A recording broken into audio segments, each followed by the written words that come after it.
உலகெங்கும்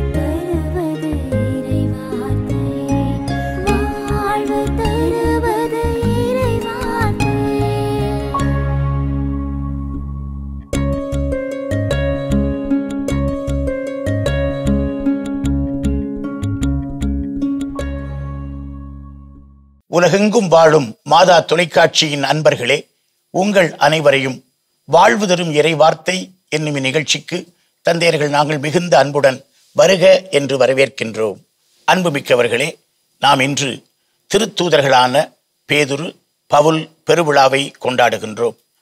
இந்த நாளின் நற்செய்தி வாசகம் மத்தேயு நற்செய்தி 16ஆம் அதிகாரம் 13 முதல் 19 முடிய உள்ள வசனங்கள்.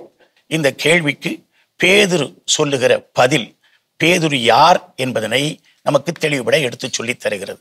இப்பொழுது இந்த நற்செய்தி பகுதிக்குள்ளே நாம் செல்வோம். அந்த மாதிரி மக்கள் என்ன யாருன்னு சொல்கிறான்னு ஒரு கேள்வி கேட்கிறாரு. அது கேட்ட உடனே மக்கள் உங்களை பல்வேறு விதத்தில் பதில் சொல்றாங்க. நீங்கள் என்ன யாருன்னு சொல்கிறீர்கள் என்று பர்டிகுலராக கேட்கிறாரு. அது ஒவ்வொரு உள்ளத்தையும் தொட்டு பார்க்கிற ஒரு கேள்வியாக அது மாறுகிறது. வழக்கம் போல சீடர் குழாமினுடைய பிரதிநிதியாக இருக்கின்ற பேதுரு, நீர் உயிருள்ள கடவுளின் மெசியா என்று ஒரு அழகான ஒரு பதிலை சொல்லுகின்றார். அற்புதமான ஒரு பதில். அந்த பதிலுடைய விளக்கத்தை நம்ம பார்ப்போம், தொடர்ந்து பேசுவோம். தாய் திருவையினுடைய தூண்கள், ஜாம்பவான்கள் 2 பேர். பேதுரு கையில் சாவி இருக்கும். ஏன்னா சாவி இல்லைன்னா நம்ம விண்ணகத்துக்குள்ளார போக முடியாது, விடமாட்டார் உள்ளார. ஏன்னா ஒரு அதிகாரம் அதனுடையது. புனித பவுலினுடைய கையில் வாள் இருக்கும். அதற்கு 2 அர்த்தம். 1, வாளால் வெட்டி கொல்லப்பட்டார், மறை சாட்சி. 2வது அதனுடைய அர்த்தம் என்னன்னா, இறை வார்த்தையை வாளை போன்று பறைசாற்றுகின்ற அப்படின்னு கூட சொல்லுவாங்க. அதான் ஏற்கனவே பேதுரு தன்னுடைய திருமுகம் எபேசியர் 6:17 சொல்லுவார், மீட்பை தலை சீராகவும் கடவுளின் வார்த்தையை தூய ஆவி அருளும் போர்வாளாகவும் எடுத்துக்கொள்ளுங்கள் அப்படின்னு சொல்லுவாங்க. திடீர்னு நைட்டு தூங்கிட்டு இருக்கும் போது கனவு கண்டுட்டு காலையில் எழுந்திரிச்சோன்னே பைபிளை தூக்கணுன்னே ப்ரீச் பண்ணிட்டு அவங்க ஒரு குரூப் உருவாக்கிட்டு போறாங்க. நிறைய இன்றைக்கு இந்த ஒரு நிறைய பிரச்சனைகள் ஓடிக்கொண்டிருக்கிறது.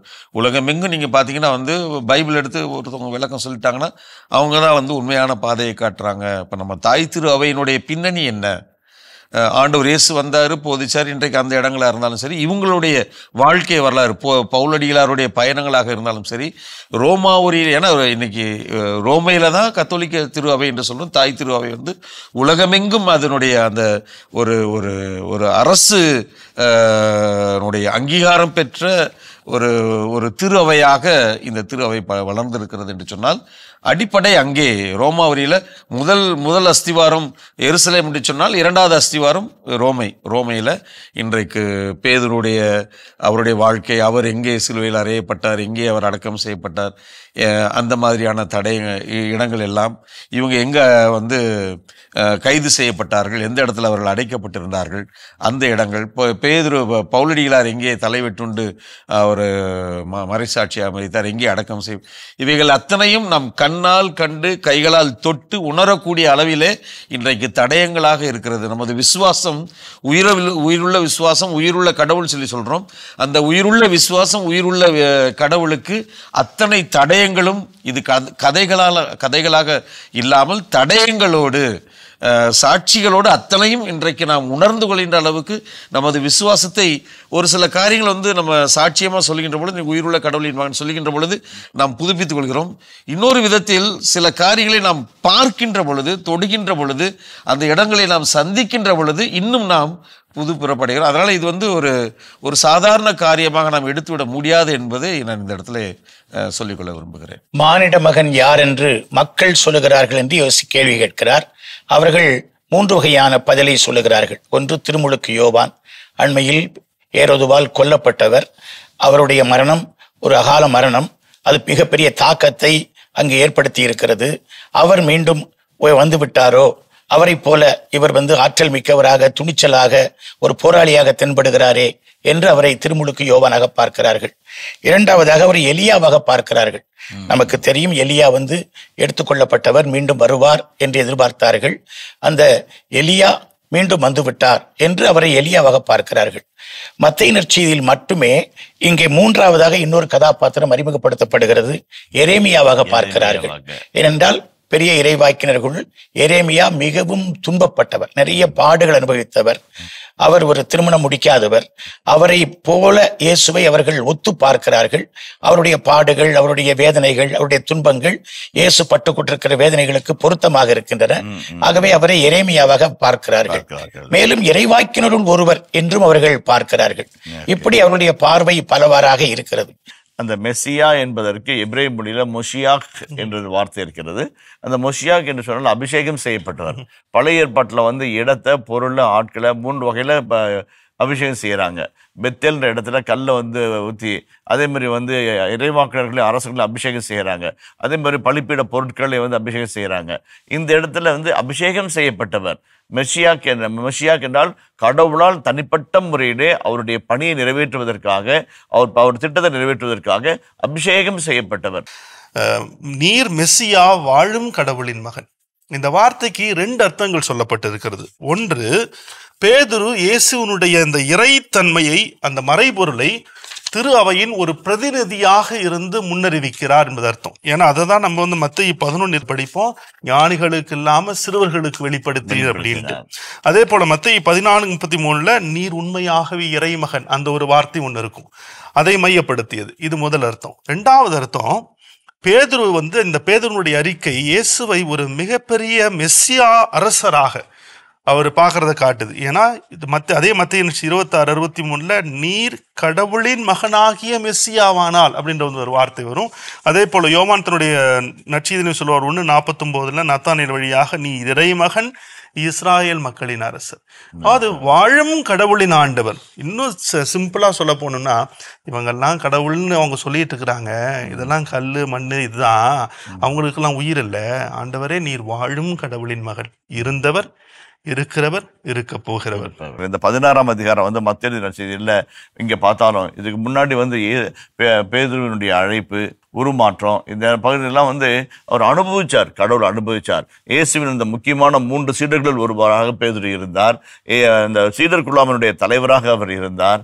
இப்போ வந்து லூக்கா எழுதிய நற்செய்தி 5ஆம் அதிகாரத்துல பேதுரு வந்து மீன் பிடிக்க கடல்ல வலை வீசுறாரு. 2 போட்டும் ரொம்ப முடியா இருந்துச்சு. அப்போ வந்து பேதுரு வந்து இயேசுவை பார்க்கும்போது, நானாம தான் என்ன நினைச்சிருப்போம், இந்த போட்டு நிறைய இன்னைக்கு வித்து காசாக்கிடலாம், அந்த போட் அப்படியே கருவாடா போட்டு 1 மாசத்துக்கு வித்த டெபாசிட் பண்ணிட்டு கடல் பக்கமே வராமல் இருக்கலாம் அப்படின்னு நம்ம நினைப்போம். ஆனா அந்த 2 படகுகளும் மூழ்கணும் போல் இருக்கின்ற மீன்பிடி பாட்டை கண்டவுடன் பேதுருடைய மனநிலை ஆண்டவர் பக்கம் திரும்பி, ஆண்டவரே நான் பாவி, என்னை விட்டு அகன்று போகும் என்று சொன்னார். ஆண்டவர் அவர் கண்டார். அந்த மீன்களை பார்க்கவில்லை, அலைகளை பார்க்கவில்லை, வலைகளை பார்க்கவில்லை, ஆண்டவரின் கருணையும் அவருடைய அழைப்பையும் அவர் கண்டு கொண்டார். அதே போல பாருங்க, அந்த உருமாற்றத்தின் பொழுது ஆண்டவரே இங்கே ஒரு 3 கூடாரங்கள் அமைப்போம் அப்படிங்கிறாரு. எலியா இருக்கிறாரு, மோசே இருக்கிறாரு, இயேசு இருக்கிறாரு. நானா தான் என்ன சொல்லியிருப்பேன், ஆண்டவரே 4 கூடாரம் அமைப்போம் அப்படிமா. ஏன், எலியாவுக்கு 1, மோசேவுக்கு 1, இயேசுக்கு 1, மற்ற 3 பேர்த்துக்கு 1ன்னு. ஆனா பேதுரு என்ன நினைத்தாரு, இயேசுவின் கூடாரம் தனது கூடாரமாக மாறும் என்று நம்பினார். இத்தனை கூடாரங்கள் அமைத்தவர் இயேசுவின் கூடாரத்தில் எனக்கு இடமில்லாமல் போய்விடுவாமோ என்ற ஒரு எண்ணம் வந்தது. இப்படி ஒவ்வொரு முறையும் இயேசுவை தனிப்பட்ட முறையில் அனுபவித்தார். அனுபவித்ததனால்தான் அந்த விசுவாச அறிக்கை அவருக்குள்ளாக வந்து மிக நிறைவாக வந்தது. நீர் வாழும் கடவுளின் மகன் என்று சொன்னார். அந்த வாழும் கடவுள் என்பது மிக முக்கியமான ஒன்று. ஐ ஆம் ஹூ ஐ ஆம், ஹியே அப்படின்னு அந்த வார்த்தை சொல்லும்போது, இப்ரேய மொழியில் சொல்லும்போது அந்த வார்த்தை வந்து இருக்கிறவர் நானே என்று சொல்கிறார். அந்த இருக்கிறவர் நானே என்று வாழ்கின்ற கடவுளுடைய மகன் நீர் என்று சொல்லும்போது அது உன்னதமான ஒரு விசுவாச அறிக்கையாக மாறுகிறது. அது வந்து எதுவும் வார்த்தையாலோ அறிவினாலோ அல்லது வந்து மன கணக்கினாலோ வர்றதல்ல, அனுபவத்தினால அவர் இயேசு மீது கொண்ட பற்றுறுதியினால அவரை பின்பற்ற வேண்டும் என்கின்ற ஒரு உறுதிப்பாட்டிலிருந்து வந்த பேர் அறிக்கையாக தான் பார்க்கிறோம் நம்ம. ஏனெனில் எந்த மனிதரும் இதை உனக்கு வெளிப்படுத்தவில்லை, மாறாக விண்ணகத்தில் உள்ள என் தந்தையே வெளிப்படுத்தியுள்ளார், நான் உனக்கு கூறுகிறேன் என்று சொல்கிறார். பலவீனமான இந்த பேதுரு பலமான ஒரு பாறையாக மாறுகிறார். அதற்கு இயேசுவினுடைய அருள் தான் காரணம். அவர் ஒரு மெய்ப்பராகிறார், ஒரு தலைவராகிறார், திருவையை வழிநடத்தி செல்கிறார், முதல் திருத்தந்தையாக அவர் வாருகிறார். ஆகவே அதற்கு இயேசுனுடைய ஒரு திருவருள் பெரிய காரணம் என்பதனை இந்த வாசகம் நமக்கு கோடிட்டு காட்டுகிறது. அவர் ஆரம்பிக்கும் பொழுது தந்தையவர் சொன்னது போல் பாவி நான் அப்படின்னு ஆரம்பிக்கிறாரு. கடைசியில கூட நீங்க சொன்னது உண்மைதான், மனம் அவர் சபித்து ஆணையிடம் தொடங்கினார். ஆனா லூக்கா நற்செய்தியில் இன்னும் நல்லா சொல்லுவார், 22 அதிகாரம் 62 வசனத்துல வெளியே சென்று மனம் நொந்து அழுதார். அந்த ஒரு வார்த்தை போதும் பேதுரு பத்தி சொல்றாரு. மரிய மர்த்தினி சொல்லுவாரு, ரொம்ப அழகா சொல்லுவாரு கூட தெரியும். Moses struck the rock, water gushed forth. Jesus looked at the rock, tears gushed forth அப்படின்னாரு. ரொம்ப அழகான ஒரு வார்த்தை இல்லைங்களா? இந்த பாறையை உற்று பார்த்தார், கண்ணீர் கசிந்து வந்தது அப்படின்ற மாதிரி சொல்லுவாரு. ஆனா ஆண்டவர் அந்த 3 முறை கேட்கறது கூட அவரு 3 முறை மறுதளிச்சது காரணம் கிடையாது. ஏன்னா ஒரு முறை கேட்கறப்ப அப்படி கேட்டிருந்தாரு, நீங்க அன்பு செய்யறாயா? ஆமா அன்பு செய்யறேன் அப்படின்றப்ப அடுத்த கேள்வி நம்மளுக்கு எப்படியா இருந்திருக்கும், அப்ப நீ ஏன் என்னை மறுதளிச்ச அப்படின்னு தான் இருந்திருக்கும். ஆனா அவர் அப்படி ஆண்டவர் கேட்கல. அவரு ஏன்னா பயன்படுத்துகின்ற வார்த்தைகள் அந்த வார்த்தை அகாப்பே அகாப்பே என்ற வார்த்தை, அவர் ஃபீலியான்ற வார்த்தை நண்பருக்குரிய வகையில அப்படின்ட்டு. ஆனா ஆண்டவர் கடைசியா 3ஆம் முறை கேட்கிறப்ப அந்த நண்பருக்குரிய வகையிலாவது நண்பு செய்றியா அப்படின்னு கடைசியில சொல்லுவார், என்னை பின்தொடர். அவ்வளவுதான். அந்த நல்ல அருமையான கருத்து சொன்னீங்க. அந்த 3ஆவது முறை சொல்லும்போது, ஆண்டவரே உமக்கு எல்லாம் தெரியுமே, அதுவும் செமத்தியான வார்த்தை. இவ்வளவு இத்தனை கேள்வி கேட்குறீங்க, you know everything Lord, you know that I love you. ரொம்ப அருமையான வார்த்தை. அந்த அதுக்கப்புறம் தான் அவர் சொல்றாரு, நீ என்னை பின்தொடர், என் ஆட்டுக்குட்டிகளை பேணி வளர். அந்த ஒரு அருமையான வாக்கியங்கள், அருமையான வருதம். ரொம்ப அழகான ஒரு நிகழ்ச்சி அது, அருமையான ஒரு நிகழ்ச்சி அது.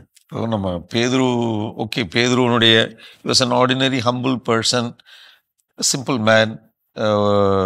ஆனால் அவருடைய அந்த ஃபைனல் டெத் இல்லை, அவருடைய சாவை பற்றி அவருக்கும் ஆண்டவர் சொல்லிட்டாரு, உனக்கு ரொம்ப கேவலமான ஒரு சாவு தான் இருக்க போகுது, நீ உனக்கு பிரியப்படாத இடத்துக்கு தான் உன்னை கொண்டு போவாங்க, பிரியப்படாத ஒரு சாவு தான் உனக்கு கொடுப்பாங்கன்னு. ஆனால் ஹி வாஸ் ஸோ கான்ஷியன்ஸ். அந்த சிலுவையில் அவர் அறையிறாங்க. As a Jew he was crucified. அதாவது சிலுவை மரணம்ன்றது ஒரு கண்ணுக்கு முன்னாடி சாவை பார்த்துக்கிட்டே சாவுறது தான் சிலுவை மரணம். அந்த கடைசி சொட்டு ரத்தம் சிந்துற வரைக்கும் அந்த அந்த அந்த சாவு கையளிக்கப்பட்டவர் அவருடைய சாவை கண்ணுக்கு முன்னாடி பார்த்துக்கிட்டே சாவுறாரு.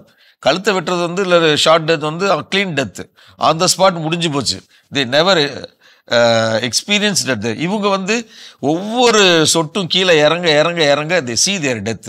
அதுலயும் இவர் தலைகீழ தொங்கோட சொல்றாரு. பாருங்களேன், அதுக்கு கூட எனக்கு அருகதை இல்லைன்னுட்டார். என் ஆண்டவர் மாதிரி நான் நேரா சிலுவையில தொங்குறது கூட எனக்கு அருகதை கிடையாதுயா, தலைகீழ தொங்கிடும்.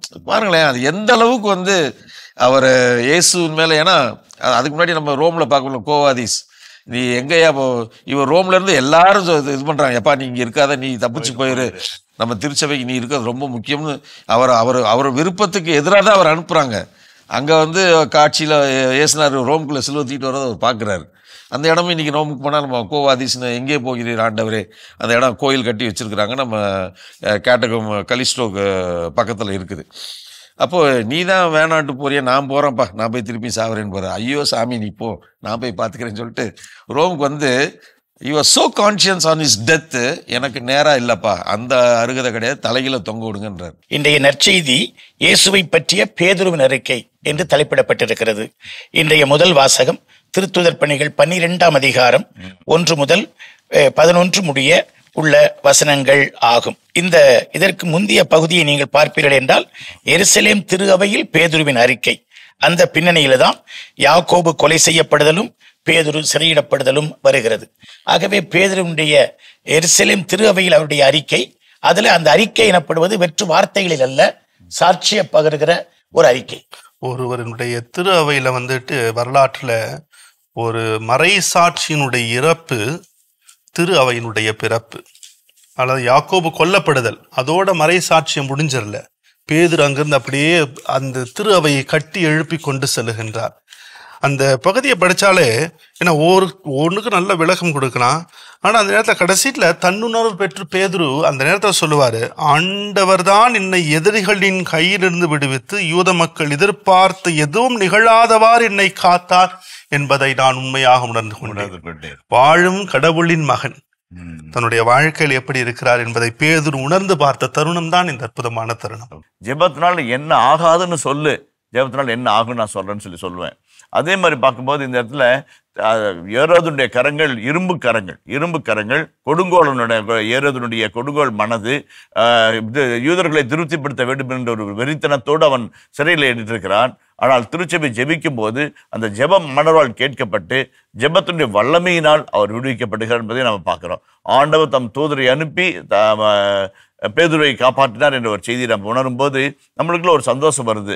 நாம் ஜெபிக்கிறதுக்கும் ஒரு வலிமை ஒரு காரணம் இருக்குது. நமக்கு ஜெபத்தினால் எல்லாம் ஆகும் என்ற செய்தியும் பேதுரு வழியாக நாம் பெற்றுக்கொள்கிறோம்.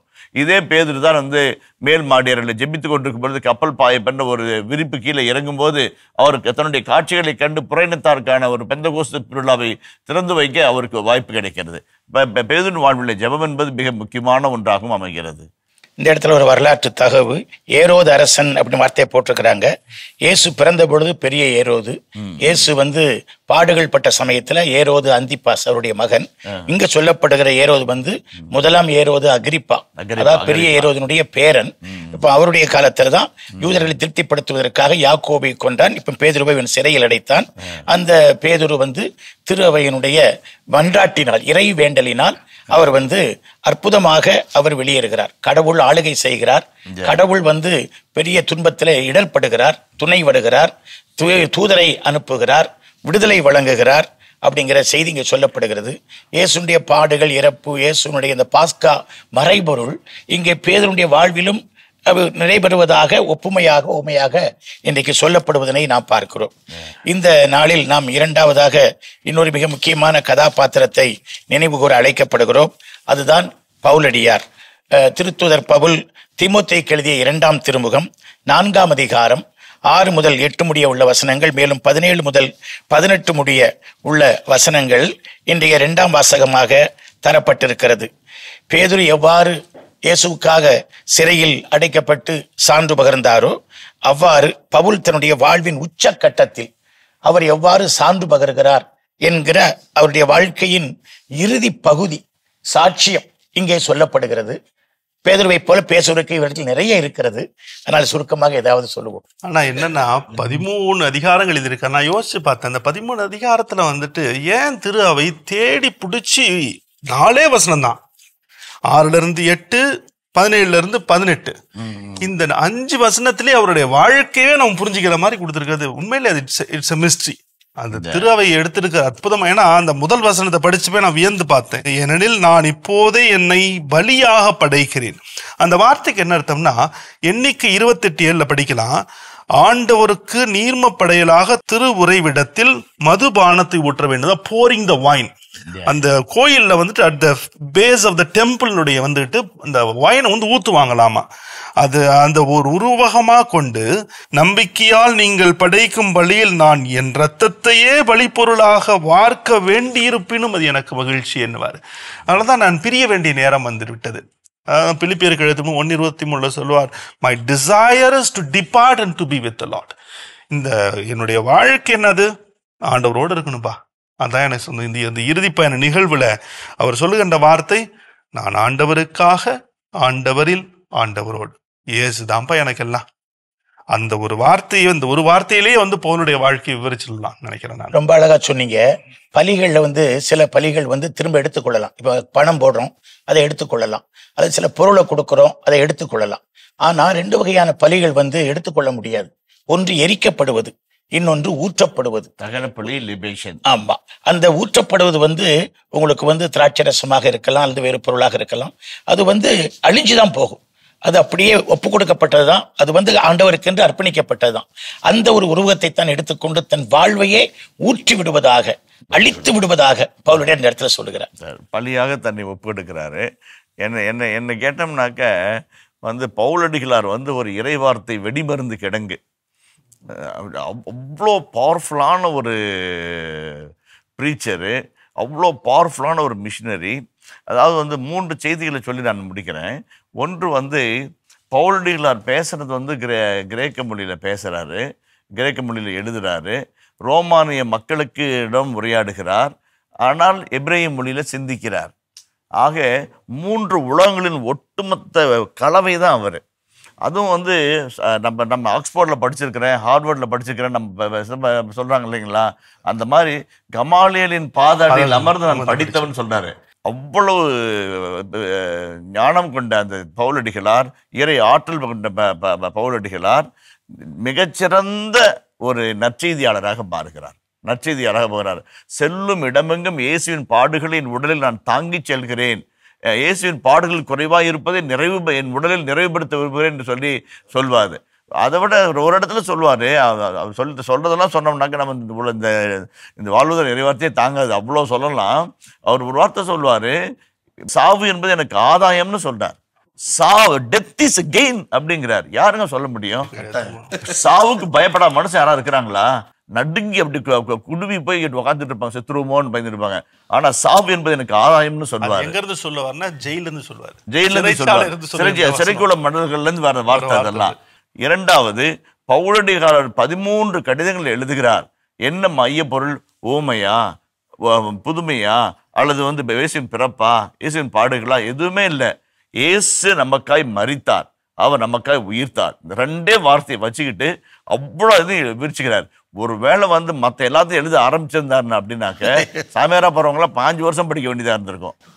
அவ்வளோ அழகா நேர்த்தியா அந்த பாடுகளை, இயேசுனுடைய விசுவாசத்தின் மறைபொருளை அவ்வளோ அழகா விளக்கி சொல்றார். அவ்வளோ அருமையான ஒரு மனிதர். அது மூன்றாவதாக சொல்லக்கூடிய சின்ன செய்தி, தந்தை பேராசிரியர் லெக்ரான் அவர்கள் சொல்லும்போது சொல்லுவார், பவுல் ஆண்டில் அவர் ஒரு கட்டுரை எழுதியிருந்தார். அந்த கட்டுரை சொல்றாரு, பவுலடிகளுடைய பயண குறிப்பை நம்ம திட்டவட்டமாய் நம்ம மதிப்பீட்டோம் என்றால் ஒவ்வொரு நாளும் கிட்டத்தட்ட 69 கிலோமீட்டர் கழுதை மீதோ, குதிரை மீதோ, கப்பலிலோ, கடலிலோ அவர் பயணம் செய்திருக்க வேண்டும் என்று அவருக்கு சொல்லுகின்றார். அந்த அளவுக்கு இயேசு மீது தனியாக தாகம் கொண்ட ஒரு உன்னதமான மனிதர், இயேசுக்காக உயிரையும் கொடுக்கும் துணிந்த மனிதராகத்தான் பவுலை நாம் பார்க்க வேண்டும். இந்த 12 திருத்தூதர்கள் இயேசுவோடு இருந்தவங்க. 3 வருஷமோ 2 வருஷமோ ஆல்மோஸ்ட் தேவர் அவர் கூட தான் இருந்திருக்காங்க, பயணிச்சிருக்காங்க, சாப்பிட்ருக்காங்க. பவுலடிகளார் அவங்க கூட இல்லவே இல்லையே. அவர் அந்த சமகாலத்தில் வாழ்ந்தவர், இயேசுவை பற்றி கேட்டிருக்கிறாரு. நிறைய இவர் இப்படி அங்கே போதிக்கிறார், இங்கே போது நிறைய கேட்டிருப்பார். ரெண்டாவது அவர் ஒரு பெரிய அவர் கமாலியல்கிட்ட இருந்து படித்த ஒரு உன்னதமான, நான் யூதன்டா, நான் என்ன சொல்றது, ரோமேன்னா நான் ரோம், சிட்டிசன் ஆஃப் ரோம், அந்த அளவுக்கு உயர்ந்த ஒரு மனிதர். இயேசு கூட வாழாதவர் இயேசுவை அதுவும் சந்திக்கிறது ஒரு இடியில ஒரு ஒளியில தான் அவர் சந்திக்கிறாரு. ஆனா இவங்க சீடர்கள் அவர்களை இந்த 12 பேரும் புரிந்து கொண்டதை விட இன்னும் ஆழமாக அதை எல்லா கடிதத்திலையும் எழுதுறாரு இல்லையா, அவங்கள விட நான் அதிகமா பாடுபட்டிருக்கேன், அவங்கள விட அதிகமா நான் எல்லாத்துலயும் சேலஞ்ச் பண்றாரு. இயேசுடைய பாடுகளை ஒரு குறையுமே இல்லை, ஆனா அதுல குறை இருந்துச்சுன்னா அதை நான் நிவர்த்தி செய்யறேன்றார். இவருக்கு எப்படி இவ்வளவு தூரத்துக்கு அந்த ஒரு கன்விக்ஷன்? அந்த உலகம் ஒண்ணுமே, அவ்வளோ பெரிய பணக்காரர், அவ்வளோ பெரிய ஞானி, அவ்வளோ பெரிய அறிவாளி, அவ்வளோ சேலஞ்ச் பண்றாரு. டேக் மீ டு ரோம்ட்டு அங்கே போக சொல்றாரு, இன்னைக்கு அவர் கொண்டு போக சொல்றாரு. இவ்வளவு சொல்லிட்டு கடைசியில் இவ்வளவு இருந்தாலும் இத்தனையும் இயேசுக்கா எனக்கு குப்பை தான் அப்படின்றார். எனக்கு இதெல்லாம் குப்பை அப்படின்றார். எனக்கு இயேசு தான் ஆதாயம். லெக்ரான் தன்னுடைய சமீபத்தில் எழுதின புத்தகத்தில் சொல்லுவாரு, பவுலடிகளார் இயேசுவை தேடி போல, இயேசு பவுலை தேடி வந்தார்.